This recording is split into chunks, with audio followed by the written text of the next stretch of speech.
In the respective videos to come, I will be discussing about the moment of inertia of different shapes. So, moment of inertia. In this video, we are going to discuss about the moment of inertia of a thin uniform rod. Now, this is a thin uniform rod. This is the center of mass.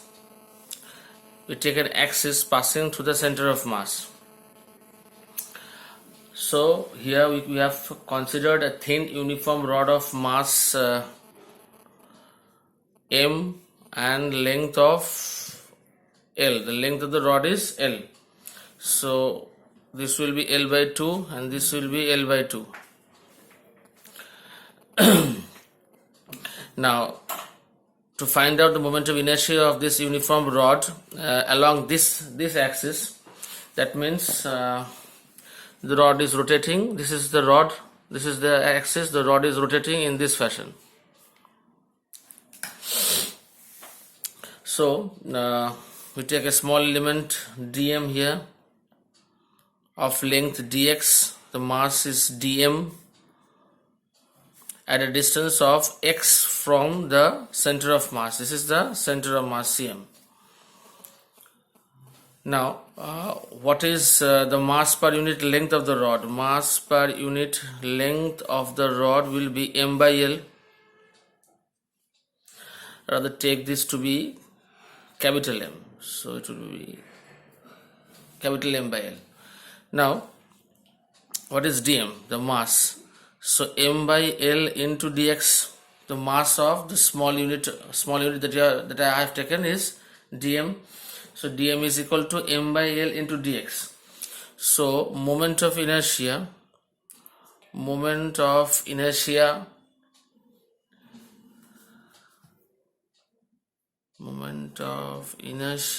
of dl length, because this is a part of length dl.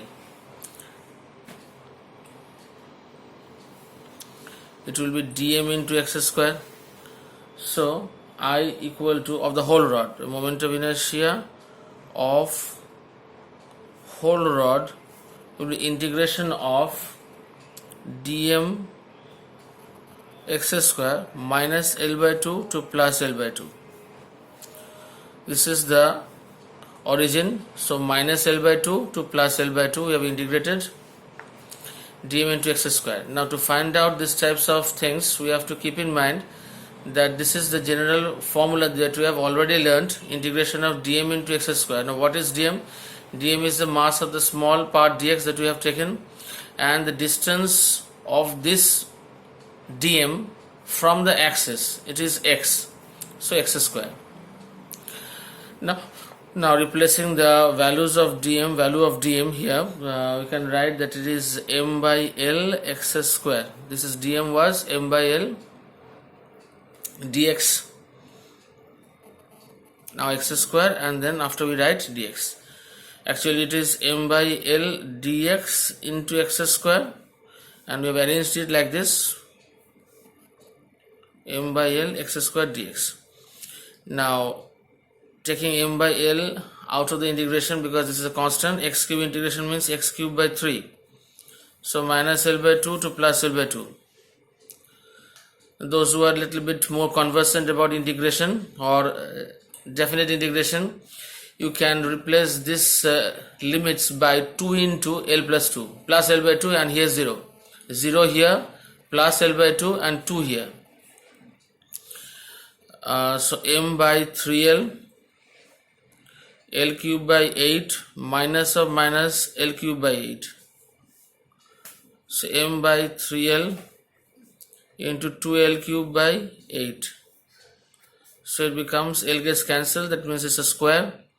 ml square by 2 is, so 3/4 are 12. So this is the value of the moment of inertia of the rod about an axis passing through its center of mass.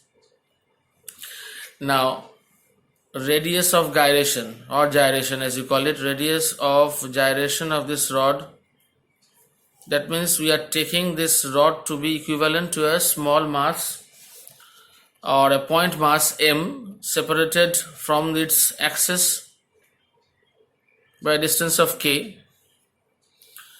As we've already learned, radius of gyration is equal to square root of I by m. Now what is this I? ml square by 12. So replace I by ml square by 12 by m. So m gets cancelled and it will be L by root over 12. That means we can take it to be 2 root 3. So radius of gyration of this rod about an axis at a distance of k from the mass m is L by 2 root 3. Now we can study about a thing, that is the use of the parallel axis. Use of parallel axis theorem. Trying to find out the moment of inertia of the rod, or the same rod, about an axis passing through its ends. That means if this is the rod, we have already studied about rotation of this rod along the axis passing through its center of mass. Now we are going to study about the rotation about an axis passing through one of its ends. That means it will be like this, not like this, like this. The rod will be rotating in this fashion. So let this be AB, the axis passing through the center of mass. The name of that axis, we take it to be AB, and the axis that we are going to find out here, the moment of inertia of the rod about that axis, which we are going to find out, is CD. Now what is ICD? It must be equal to I of AB plus M. Now the length of this part is L by 2. We have shifted the axis parallelly by L by 2. The use of the parallel axis theorem is that we have shifted the axis parallelly by a distance of L by 2. So addition of md square. Now d here will be equal to L by 2 whole square. So IAB is equal to ml square by 12, ml square by 12 plus ml square by 4, adding up to ml square by 3. So ml square by 3 is the value for the moment of inertia of the rod about an axis passing through any one of its ends. Now again, if we try to find out the radius of gyration, we can do it in the same fashion as we've done it for the previous axis. Now this will come out to be L by root 3 and not 2 root 3. You can do this on your own. Now for this rod, we are going to study some special cases. These are basically related to the joint entrance, mains and NEET. The first case is moment of inertia of thin rod. This is the rod about an axis. This is the axis passing through an end of the rod. This is the end of the rod, but it is inclined at an angle theta with the axis. The previous case we had seen that it is the rod is inclined at an angle of 90. Now this is some other angle, 60, 30, 45, any other angle you like. So the rod will be rotating. Now the previous case was like this. Now the rod is rotating in this fashion,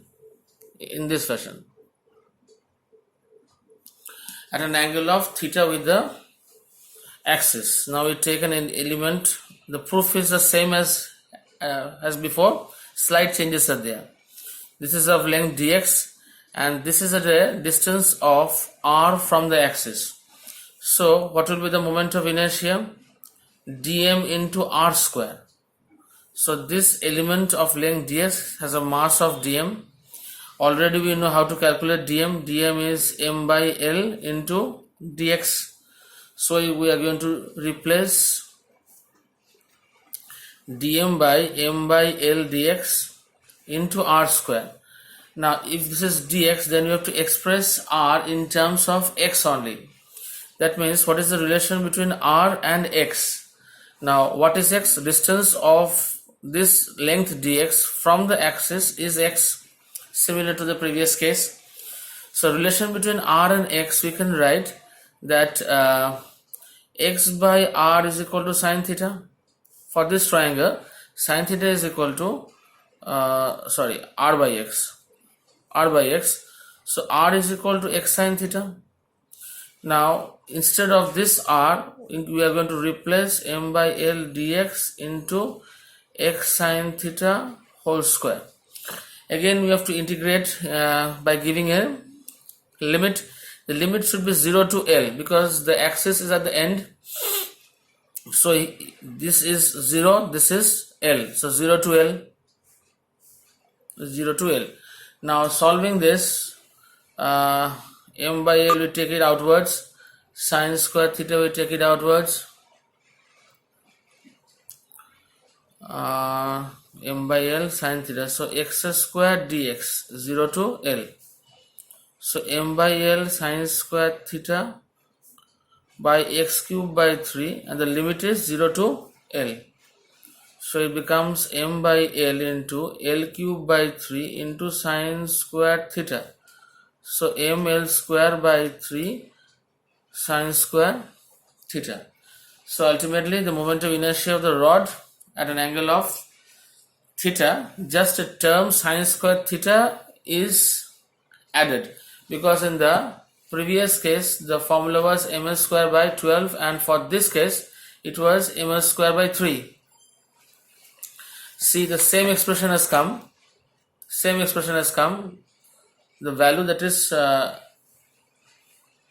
sine square theta is the term more, an extra term, sine square theta. So this is the value of I.